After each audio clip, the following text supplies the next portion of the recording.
আসসালামু আলাইকুম। বিসমিল্লাহির রহমানির রহিম। আমি বাংলাদেশ পুলিশের একজন কর্মকর্তা এসআই মাসুদ রানা। আমি আপনাদের কাছে কিছু, এই স্বাধীনতার কোনো মূল্য থাকবে না। আমি আজকে আর কাউকে ভয় পাই না। আমি আজকে বিশ্বাস করি যে আজকে আমাকে এই সত্য বলার জন্য কেউ গুম করে দিতে পারবে না, এই সত্য বলার জন্য কেউ আমাকে অ্যারেস্ট করবে না। সেই কারণে আমি বুকে সাহস নিয়ে আজকে কথাগুলো বলছি।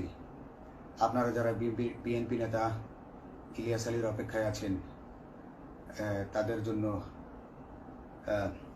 দুঃখজনক সংবাদ। তাকে অনেক আগেই হত্যা করা হয়েছে।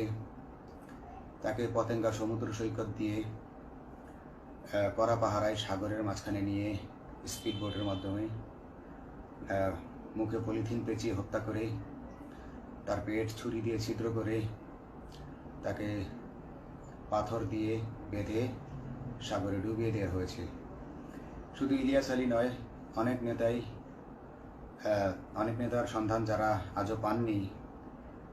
কিছু মানুষ তো ঘর থেকে উদ্ধার হয়েছে, কিন্তু যাদেরকে আপনারা পাননি তাদের সবার এই করুণ পরিণতি হয়েছে। আমি যদিও তারা এই কাজগুলো অতি গোপনে করত এবং র্যাবের অন্যান্য